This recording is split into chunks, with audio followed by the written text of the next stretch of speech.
Pulling in the clutch, the rider hits the kill switch and cuts the engine, coasting about 200 yards before braking. He kicks down the side stand and climbs off the bike. A specific car parked just down the street tells him he has arrived in time to do what he had to do. He looks around. Only a couple of houses are still showing lights, otherwise the street is dark. He slips through the gate and walks toward the house. He does not approach the door. Instead, he walks down the side and picks up the piece of wood he knows to be there and settles down to wait in the shadows. He does not have to wait long. Less than 5 minutes pass before he hears water flowing down the drain and knows that someone is using the shower. Another minute or so, and he hears the front door opening. He is grateful that the porch light does not come on. Keeping low, he moves from his hiding place and watches the man close the front door. As the man turns and begins walking, perhaps it is his need to keep the meeting he has just had secret. It may be that the blow is not as hard as was intended, whichever the reason. He only lets out a low groan as the wood strikes him on his knees. The assailant expects him to scream in pain, at least cry out, but the only sound other than the impact of wood hitting kneecaps is a stifled ugh as his reflexes force him to take a step back. Standing, the aggressor takes a backstroke for another swing this time. The blow is straight to the face and puts the recipient down. The only sound other than the impact is the sound of the unconscious body hitting the floor. Methodically and systematically, the antagonist breaks the arms, legs, hands, elbow, and knee joints of the unconscious man. The only reason to suspect he is not a professional is the small gasp of surprise at the popping sound the kneecaps make when they are broken. The victim does not regain consciousness as he is beaten. Aside from the one blow to the face, the assailant is careful not to damage the head, ribs, and private parts of his prey. Less than 2 minutes after the attack began, the attacker walked back to the motorcycle. An ambulance siren pulls me from my thoughts, it overtakes, and it seems to be going in the same direction I am. In fact, I follow it all the way to my home. A home currently brightly illuminated with a multitude of blue flashing lights coming from 3 police cars, and now the ambulance. A number of uniformed people are milling about the front garden. I pull up in the nearest available space and run toward my house. "What the hell is going on?" I scream. One policeman tries to stop me. I dodge past him, firing out questions at everyone and no one, and start shouting, Anne, where are you? Anne, where the hell is my wife? What has happened?" And finally, "Who the hell is that, and why is he lying on my doorstep?" Another copper gets in my way. I fire similar questions at him. "Sir, please identify yourself and your reason for being here." Me asking about Anne and calling her my wife should make those questions redundant. How can these jerks, the people that are supposed to solve crimes, not have a clue? "I live here. Now where is my wife?" "Sir, please restrain yourself and stop the abusive language. There is really no need." "Really? How the hell do you know? You ever come home to find your house crawling with you, doing whatever the hell it is that you're doing? No one, not one of you will tell me where my wife is, let alone how she is. Never mind telling me who that jerk is and why he is laying on my front doorstep." "The lady of the house is being interviewed inside, sir," the policeman replied. "But she's all right?" "Yes, sir," he answered. At last, a straight answer. I thank the copper and duck around him as he is distracted by the bloke on my doorstep being relocated via stretcher. With PC running after me, I go inside and find Anne and a couple of coppers in plain clothes in the front room. "What the hell is going on, Anne? Why is some jerk half dead on the doorstep?" She starts wailing, and one of the cops says, "Mr. Dugan, calm yourself down." "Why?" "More to the point, how?" I demand. "I get home after a long day and find all this stuff going on, and no jerk will tell me why." The 2 plainclothes look at each other, and the one that told me to calm down speaks. At 11:49, a call was made to the emergency services and reported a man being beaten at this address. A car was dispatched, but by the time it arrived on the scene, the assailant had left the area. The officers assessed the victim and called for an ambulance and support. Now, where were you at 10 to 12?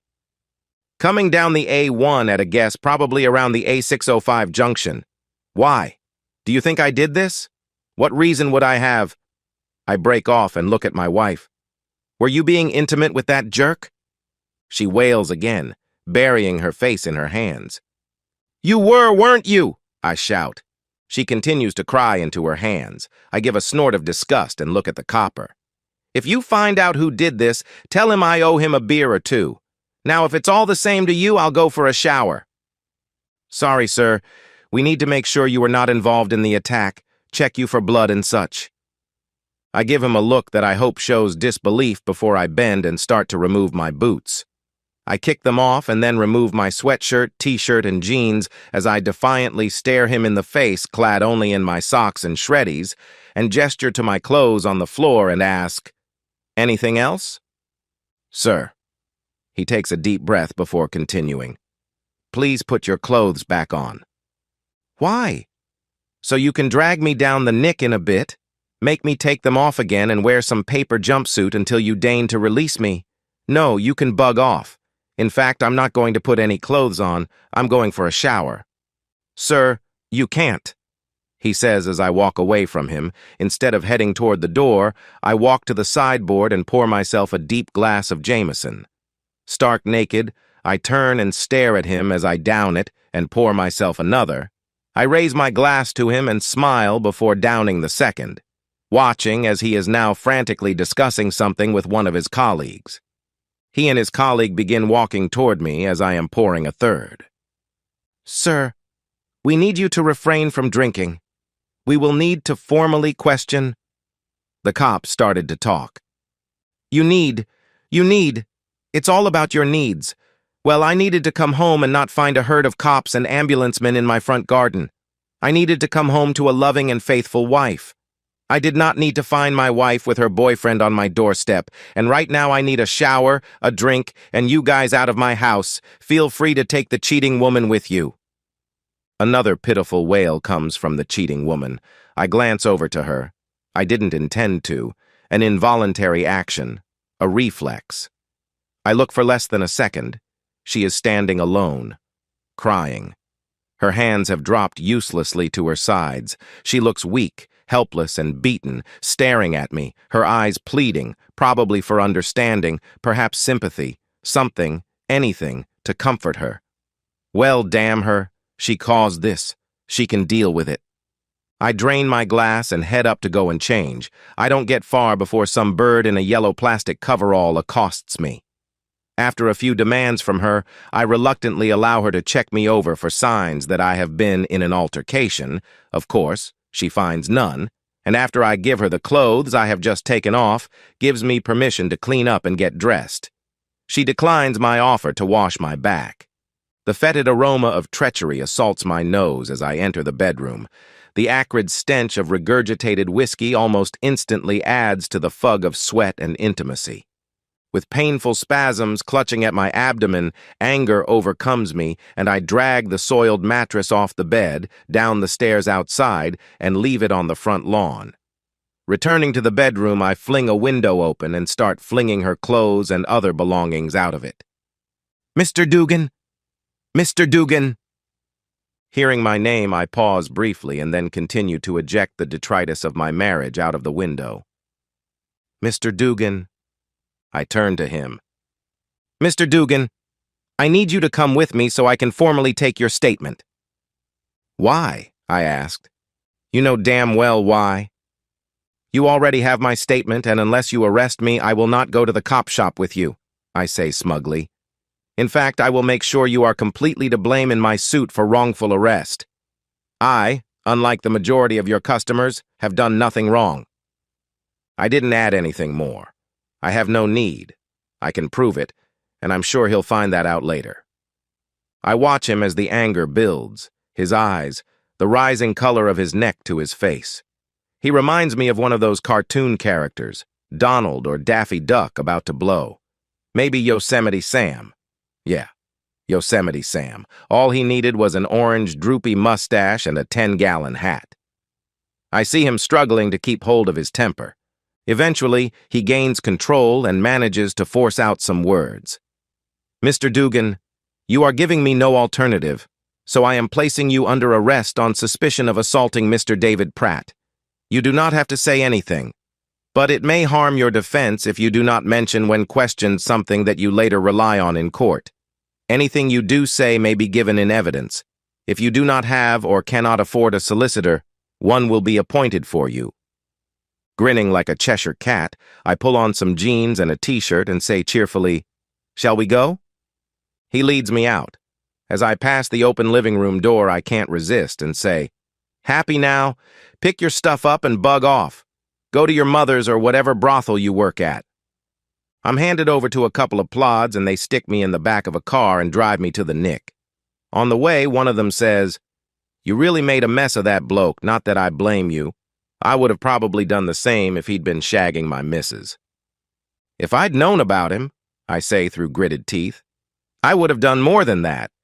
How is he? Will he live?" "Don't know," the cop replied. "Tell me, that copper, the detective, is he always such a jerk?" I asked. I hear two stifled sniggers, but neither offers an opinion. A short while later, I am booked in and left in an interview room. Expecting a long wait, I rest my head on my arms and try to go to sleep. It seems every time I manage to nod off, someone comes barging in and wakes me up. Eventually, Detective Dipstick comes in and sits on the other side of the table. After asking me whether I wanted to have legal representation, he cautions me again and informs me the interview is being taped. He states his and my name and the time and charges me with assault, both aggravated and grievous bodily harm, and tells me they are considering charges of attempted murder. He advised me again that I should really get a solicitor. After I decline again, he asked me where I was at the time of the assault on Mr. Homewrecker. I speak as if I found him mentally deficient in some way. Enunciating slowly and carefully, I say, "As I told you last night, I was returning home from Newcastle. I drove straight home with no stops and followed an ambulance to my home after it overtook me on the Huntingdon Road. Upon arrival, I discover a parcel of police officers, yourself included. Is it a parcel, perhaps drove or drift would be more appropriate? Nevertheless, there was a lot of you and some bleeding pig guy on my doorstep. Shortly after, I also discovered that my wife was the pig he had been engaged in love with. Since then, I have had my clothing taken from me and not allowed to clean up after a long day of work, even though I vomited and remained nauseous for some time after both seeing and smelling residual confirmation of my wife's betrayal. Also, I have been prevented from sleeping. I have now been awake for over 25 hours. I pause briefly. All of this I told you at my house shortly after I arrived home. I watch his anger rising again. I note earlier I had missed the reddening of his ears as the first sign of his displeasure the first time I had goaded him. Have you any way to substantiate this? Yes, I replied. If he could have gotten away with it, I swear he would have punched me. Instead, he asks, forcing the words out, why didn't you say this beforehand? Why didn't you ask? I think a full 2 minutes pass before he speaks again. What proof? Has he still got his private parts? What? The officer asked. Has he still got his private parts? I would have thought that is an easy question to answer. A straightforward yes or no. Now look here. He started to drift away. What's wrong? Question too difficult for you? I'll try to make it easier for you. If I had known that I was married to a deceitful, cheating woman and she was found with some jerk, I would have chucked the cheating woman out and castrated said jerk. Therefore, if he still has his private parts, it wasn't me. Mr. Dugan, I don't think you are taking this seriously. Christ, maybe you're not as stupid as you look. I grin and pretend to be shocked. I will ask you again. Have you any proof you were not there? Not on me, but if we go back to my van, I can prove where I was at 7:30. And what good would that do? He asked. I just sit and shrug. He looks at me in a way that makes me think he is trying to stare me into submission. The thought makes me laugh, and he snaps at me. What is this proof? Oh, maybe just a signed, dated, and timed proof of delivery stating I was in Newcastle at 7:30-ish. Will that do? I replied. I try not to grin as I watch him trying to work out the time necessary to drive the 252 miles. I fail. In fact, I laugh again when he starts counting on his fingers. His ears are glowing red enough that if he was standing on the side of a road, the traffic would stop. Finally, he says triumphantly, "What's that? About 200 miles, mostly dual carriageways and motorways. If you put your foot down, you could have done it no problem. No, matey, that don't give you an alibi." It must all add up then, mustn't it? I smile and raise my eyebrows at him several times, taunting him further. Glowering at me, he spits out that he has suspended the interview, tells me to stay put, and leaves the room. 5 minutes later, he comes storming back into the room. "You knew I was out on my calculations, didn't you?" I say nothing, my only reply being a wide grin, as I imagine him shouting, "Whoa, whoa," firing 6 guns and claiming to be the rottenest, tootinest, shootinest detective in all of East England. It's a real shame he doesn't have a droopy orange mustache. I do chuckle a bit when I think of his knowledge of geography and math skills being recorded for prosperity. He leaves the room again, and after 10 minutes I decide to try and get my head down again. It does me no good. I can't stop sniggering. Eventually, and somewhat subdued, and tells me that I can go. It's not that simple, of course. I have to be formally de-arrested and sign forms before I am allowed to go about my merry way. Parts of me are happy the cheating woman is still at home when I get there. The part of me that forgot to pick up my keys last night, and the part that didn't want to make the choice of breaking into my own house and have a window to repair or camping out on the mattress on the front lawn. To be honest, it doesn't look like she has had much more sleep than I have. Of course, as she lets me in, she's full of apologies, how it was a mistake and she would never do it again. I managed to contain myself, even when she said it was the first time. I had to be careful and maintain my ignorance. After all, if I had known about it beforehand, it may have been possible to have instigated the attack in some way. Ignoring her platitudes, I go up and have that shower I had promised myself last night. As the warm water washes over me, I start to plan my day. The first thing I think of is to see a solicitor. Do they work on Saturdays? I resolve to hit the net when I've done one other job and have a look. I towel myself dry and go into the bedroom for a clean shirt, shreddies, and socks. Nothing has changed since I was last in here. I cast a look out of the window and give a nod of satisfaction, seeing her clothes still adorning our and 2 neighbors' gardens. Seeking a solicitor becomes third on the to-do list. As I get to the bottom of the stairs, she calls through telling me she has made a coffee. I must admit, I could really use one. I join her in the living room. She is standing, looking at me. Her eyes are red, and streaks from them run down her cheeks. "Who is he?" I asked. "No one. I mean no one you know," she replied. I stand looking back at her, waiting for an answer to my question. I'm not sure how long it is before she breaks. Don Stebbins. Armed with the name, I walk over to the phone and dial the hospital. A few words with someone on the other end, and I am put through to his ward. I inquire about his health, and of course, they spout the normal nonsense about how they can't tell me anything at all. So I ask if he has any family with him. I smile when they tell me his wife is there, and she will go and fetch her. I listen to the clip-clip of her footsteps leaving and then returning before the receiver is picked up. "Hello? This is Julie Stebbings. Who is this?" "Hi, Julie. My name is Colin Dugan. You don't know me. For that matter, neither does your husband. I am calling to let you know where I live." "I don't understand. Why would I want to know your address?" she asked. "I thought you might like to come and meet my wife, Ann Dugan." "And why, Mr. Dugan, would I want to meet your wife?" she asked. "Oh, I just thought you would prefer somewhere a little more private than a hospital ward when you first meet. You know you can talk about things.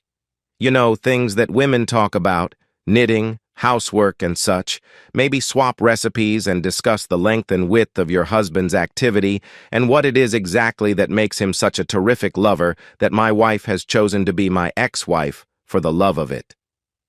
Anne had been watching me, listening to my every word in disbelief.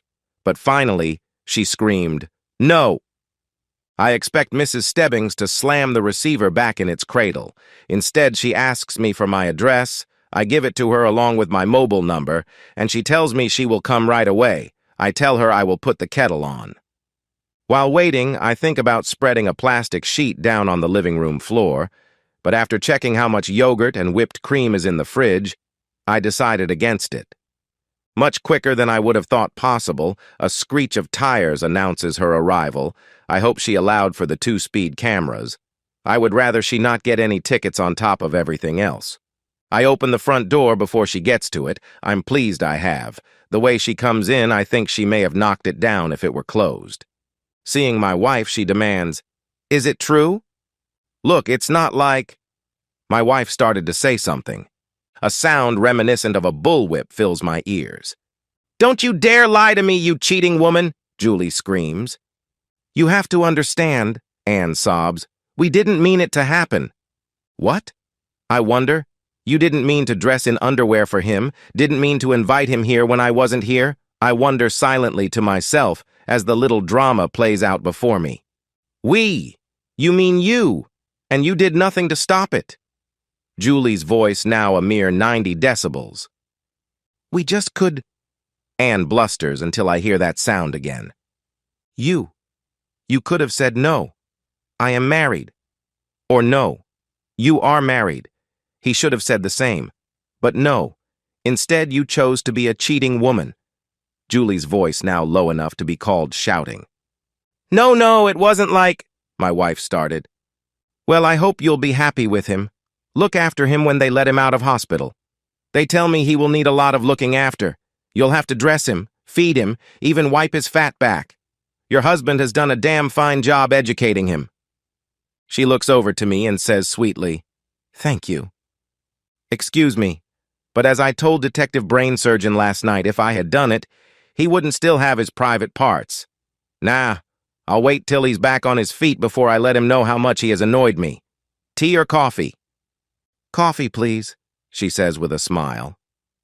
We leave the cheating woman and go sit in the kitchen, the innocent and cheated partners, to talk of many things, of sleazy cheating women and faithless husbands, of marriages and things, of why the cheats are lying twats, and the tarnishing of our rings. We speak for a while. Several times I hear Anne come out to the hallway and then go back into the living room. Perhaps she doesn't enjoy listening to us sharing our hurt and betrayal. When we feel we have said enough, I walk her to the door and say goodbye.